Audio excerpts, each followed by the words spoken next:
ఈ రోజే సబ్స్క్రైబ్ చేయండి, మీ ఫేవరెట్ షోస్ చూడండి. కనకం,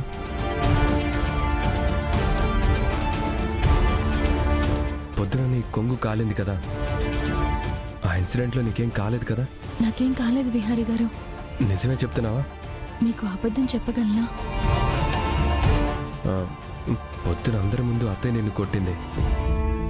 దానికి మా అత్తయ్య తరపున నేను సారీ చెప్తున్నాను. అయ్యో, అదేదో పొరపాటున జరిగింది విహారీ గారు. పద్మాక్షి అమ్మకేదో కోపం వచ్చి కొట్టారు. దానికి మీరెందుకు సారీ చెప్పడం? పొరపాటు ఎవరిది, శిక్ష ఎవరికి పడింది? నా వల్ల నీకు కన్నీళ్లు, కష్టాలు, అవమానాలు ఇవి తప్ప వేరే ఇంకేమీ ఉండట్లేదు కదా. అలా అనకండి విహారీ గారు. ఇది మీ వల్ల కాదు, ఆ పైవాడు రాసిన రాత. మన తలరాతల్లో అచ్చు తప్పులు ఎక్కువ రాసుంటాడా బ్రహ్మదేవుడు.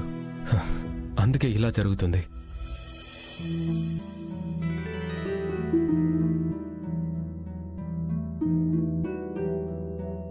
మన పెళ్లి తర్వాత నీకు నల్లపూసలేమీ గుచ్చలేదు కదా? లేదు విహారీ గారు, యమునమ్మ గుచ్చి నా మెళ్ళో వేశారు. అలా నల్లపూసలు గుచ్చిన తర్వాత ఆ భర్త నల్లపూసలతో ఉన్న మంగళసూత్రానికి కుంకుమ బొట్టు పెట్టాలి. ఆ తర్వాత భార్యాభర్తలు కలిసి ఒకే ఆకులో ప్రసాదం తినాలి. అప్పుడే ఆ తాళికి, ఆ నల్లపూసలకి విలువ పెరిగి భర్త ఆయుష్కి ప్రతీకగా నిలిచేది.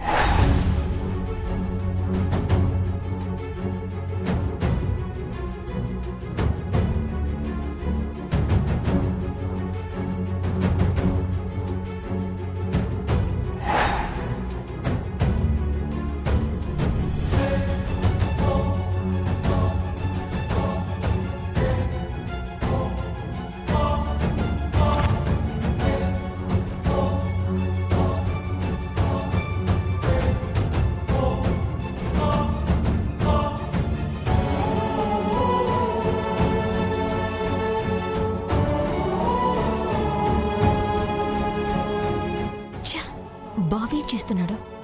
దాని మంగళసూత్రానికి బొట్టు పెడుతున్నాడేంటి?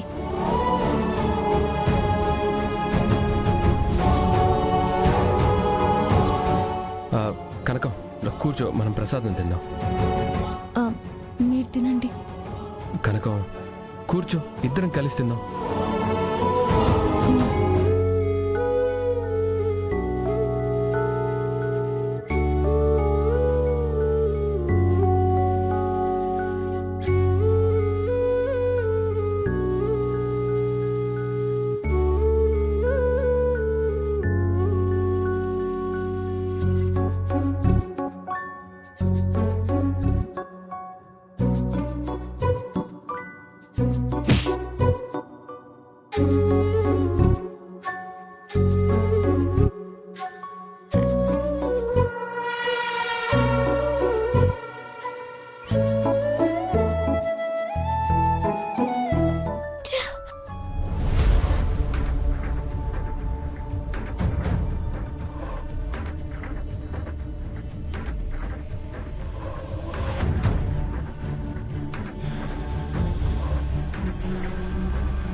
వదినా, పిలిచావంట? ఆ లక్ష్మి వల్ల మన ఇంట్లో ఏదీ ప్రశాంతంగా జరగడం లేదు. అది కాదు వదినా, జరిగిన దాంట్లో లక్ష్మి తప్పేమీ లేదు కదా. నీకు, మా నాన్నకి, విహారికి ఆ లక్ష్మి ఏం చేసినా గొప్పగానే ఉంటుంది. దానిలో ఏ తప్పు కనబడదు. అంటే వదినా, దాన్ని సమర్థించి మాట్లాడితే నీ గౌరవం పోతుంది. నిన్నేమో లగ్నపత్రిక తగలబడిపోయింది, ఈరోజేమో ఇలా జరిగింది. నిన్నేమో నా కూతురి కార్యం ఆగిపోయింది. దాని విషయంలో ఏదో ఒక నిర్ణయం తీసుకుంటాను. నిన్నెందుకు పిలిచానంటే, పంతులు గారితో మాట్లాడి మళ్లీ కార్యానికి మంచి ముహూర్తం పెట్టమని చెప్పు. అలాగే వదినా, రేపు పంతులు గారికి ఫోన్ చేసి మంచి ముహూర్తం పెట్టమని చెప్తాను. యమునా, అలాగే ఇంకో ముఖ్యమైన విషయం.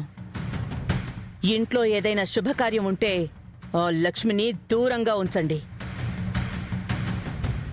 వదినా, లక్ష్మి గురించి మీరెక్కువగా ఆలోచిస్తున్నారు. తను చాలా మంచిది వదినా.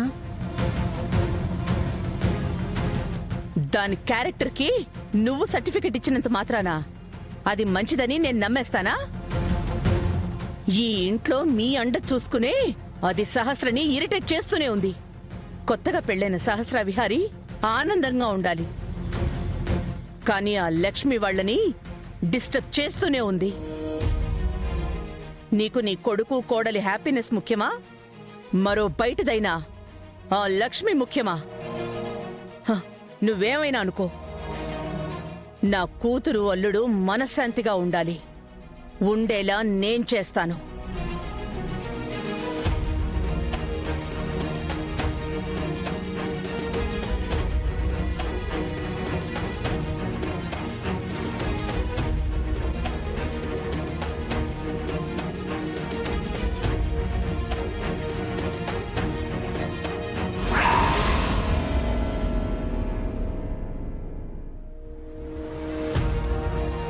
నల్లపూసలు వేసుకున్న తర్వాత పంతులు గారు చెప్పినట్టు నిమ్మతోనల మీద దీపం వెలిగించకపోతే నా సౌభాగ్యానికి ఏమైనా నష్టం జరుగుతుందేమో. ఆ రోజు నేను ఈ దీపం వెలిగించలేదు. దేవుణ్ణి క్షమించమని దండం పెట్టుకుని దీపం వెలిగిస్తాను.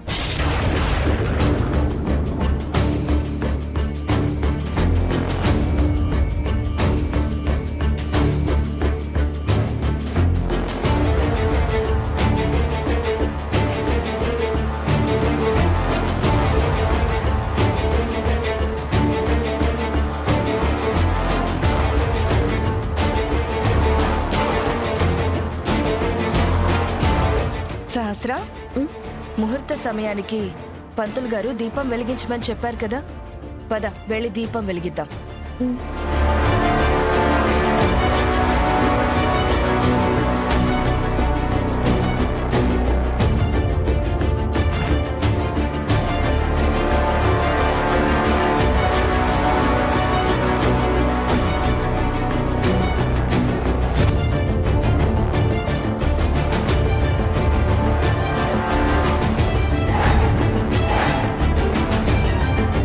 నల్లపూసల ఫంక్షన్ జరిగింది నీకు, అది దీపం వెలిగిస్తుందేంటి సహస్ర?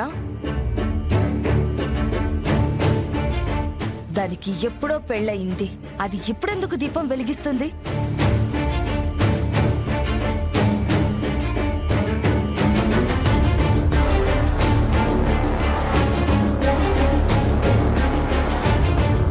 దాని భర్త ఎక్కడో ఉన్నాడు, అసలు అది ఇప్పుడెందుకు దీపం వెలిగిస్తుంది?